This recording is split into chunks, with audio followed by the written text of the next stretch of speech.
Raphaël, il y a énormément de data derrière. Racontez-nous. Merci beaucoup. Donc, aujourd'hui, je suis très honorée d'être ici, puisqu'en fait, le petit film que vous venez de voir, c'est une introduction au programme NewGL que Publicis Sapient a lancé avec Galeries Lafayette, qui est un programme de transformation digitale très ambitieux et qui aujourd'hui est lancé depuis quasiment 1 an, jour pour jour. Alors en fait, finalement, pourquoi se transformer quand on est Galeries Lafayette Aujourd'hui, en fait, dans le retail, tout le monde a en tête le risque de disruption par les nouveaux entrants.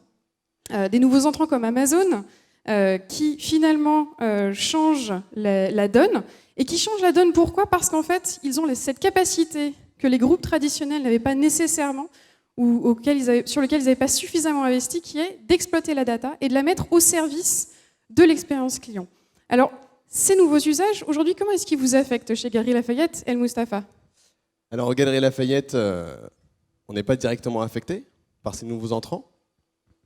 Tout d'abord parce que les Galeries Lafayette sont la première enseigne qui habille les Français. Amazon, ceci dit en passant, est 15e. Et puisque nous avons également 125 ans, on est les deuxièmes plus vieux ici, apparemment.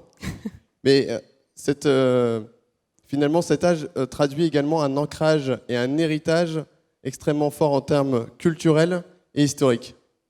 Mais là, effectivement, Raphaël, là où je te rejoins, c'est que ces nouveaux rentrants bousculent les standards. Et les niveaux d'attente de nos consommateurs ont profondément changé. Alors, ce que font ces nouveaux entrants, c'est pas seulement constituer une menace, c'est aussi ouvrir un nouveau marché, puisqu'aujourd'hui, c'est 15% des clients de Galeries Lafayette qui achètent en ligne, qui achètent sur le digital. Donc, qui aujourd'hui peut se targuer d'avoir trouvé soudainement un levier de croissance de 15%? C'est le pari d'aller chercher cette valeur-là que Galeries Lafayette et la Redoute, donc que le groupe Galeries Lafayette a pris. Mais ils ont compris quelque chose de très important, et c'est qu'en fait, pour pouvoir aller chercher cette croissance-là, il faut avoir compris que la data n'impacte pas que l'expérience client. La data a un impact pour être capable d'aller l'exploiter à l'échelle sur l'ensemble de l'organisation d'une entreprise. Elle doit impacter la manière dont on prend des décisions au niveau stratégique, elle doit impacter les manières de travailler, et évidemment, au final, c'est parce qu'on fait toute cette transformation-là qu'on peut avoir un véritable impact à l'échelle sur l'expérience client. Alors, la condition de possibilité de cette stratégie data-driven, évidemment, c'est, on le voit avec l'ensemble de nos clients chez Publicis Sapient, un sponsorship managérial fort du top management.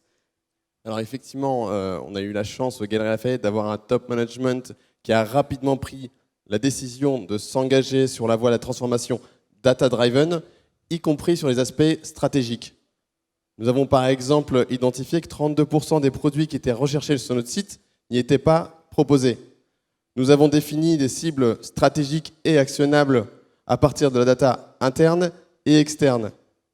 Et ce qui est intéressant de voir, c'est que 25% de cette cible qu'on souhaite conquérir sur le site est déjà cliente en magasin, avec une très forte appétence sur l'achat mode en ligne qu'aujourd'hui on ne capte pas. Alors, du coup, en fait, pour aller chercher cette croissance, une fois qu'on a fait ce pivot au niveau des cibles, il faut faire derrière le roll-out. Et ça veut dire finalement changer les manières de travailler, changer les manières dont on prend des décisions. Ça a un impact très profond sur l'entreprise, un impact qui est large puisque ça va impacter tous les métiers, et un impact qui est profond parce que ça va impacter tous les niveaux hiérarchiques, et notamment le middle management, qui tirait historiquement sa légitimité de son expérience, de ses connaissances métiers, et qui doit aujourd'hui accepter de prendre des décisions sur la base d'informations qu'il ne possédait pas avant, puisqu'aujourd'hui, il a accès à ces datas dont on va parler tout de suite.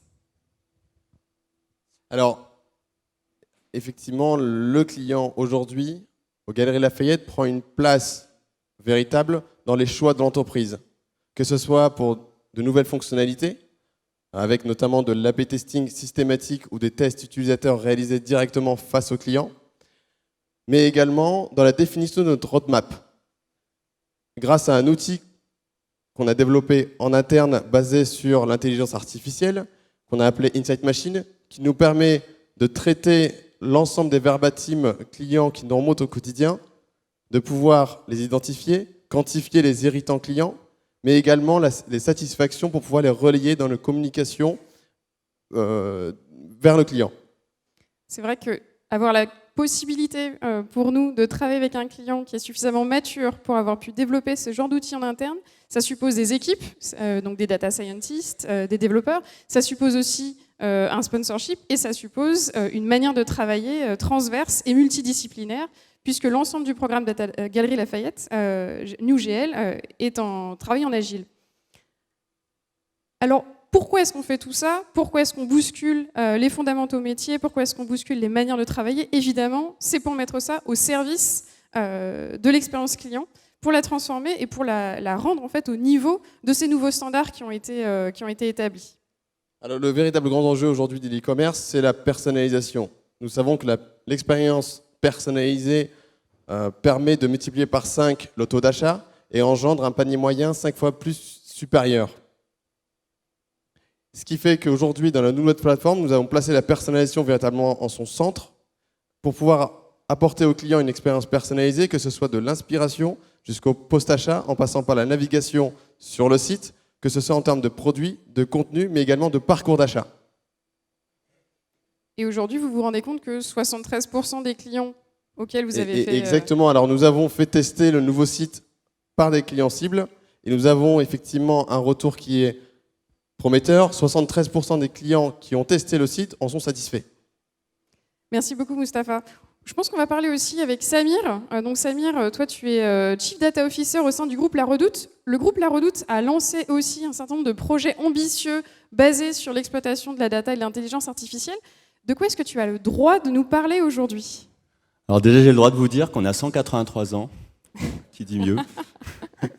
Et on est malgré tout un e-commerçant, c'est-à-dire qu'on n'est plus un VPCiste aujourd'hui, on fait l'essentiel de notre chiffre d'affaires sur Internet. Vous avez mis quelques chiffres ici qui sont des chiffres moyens, mais qui vous permettront de vous représenter en fait de quoi on parle. Je vais vous présenter un cas. Je ne vais pas pouvoir vous en dire beaucoup plus sur le cas, mais vous pourrez, à travers ces chiffres, vous imaginer l'impact business de ce cas. Alors en fait, ce cas il est important pour moi parce qu'il illustre, parmi d'autres chez nous, l'importance du fait de passer un cap en termes de transformation. C'est-à-dire que la data doit quitter les aspects anecdotiques, doit quitter les modes POC et doivent transformer en profondeur les entreprises. Donc on a lancé une démarche de gestion de notre promotion. Donc ça, encore une fois, vous imaginez, eu égard au volume qu'on fait, l'impact de cette promotion sur notre chiffre d'affaires, sur l'économie qu'on peut faire. Donc l'idée, c'est de maximiser notre marge en maximisant notre écoulement de stock. Et en fait, ce dispositif va avoir un impact beaucoup plus profond que l'impact business. Parce que, alors si je vous donne un exemple, quand vous êtes chef de produit ou catégorie manager à La Redoute, ben vous allez vous retrouver avec un algorithme qui va proposer d'arbitrer en défaveur de votre produit, pour ne pas cannibaliser d'autres produits sur lesquels on va marger plus. Et donc, ça va poser des questions d'incentive, ça va poser des questions de responsabilité. Quelles sont vos responsabilités? Quelles doivent être vos responsabilités? Et ça va poser des questions aussi de l'achat du produit. Est-ce que je dois continuer à acheter un produit qui fait office de faire valoir? Ça pose des questions beaucoup plus profondes. Donc, en fait, cette transformation qui se fait à l'aune de la data et de l'intelligence artificielle qu'on va développer, et on a pas mal d'exemples comme ça, va devoir être accompagné en amont comme en aval. Et donc c'est pour ça qu'à La Redoute, on a le CODIR la data qui est représentée au CODIR. On essaye de prendre les projets très en amont et les accompagner très en aval. Et on tient compte de l'impact organisationnel, philosophique, si je puis dire, de dispositifs tels que ceux que je viens de vous présenter. Voilà. Merci beaucoup, Samir. Finalement, en fait, qu'est-ce qu'on voit à travers ces deux exemples, que ce soit Galeries Lafayette ou La Redoute?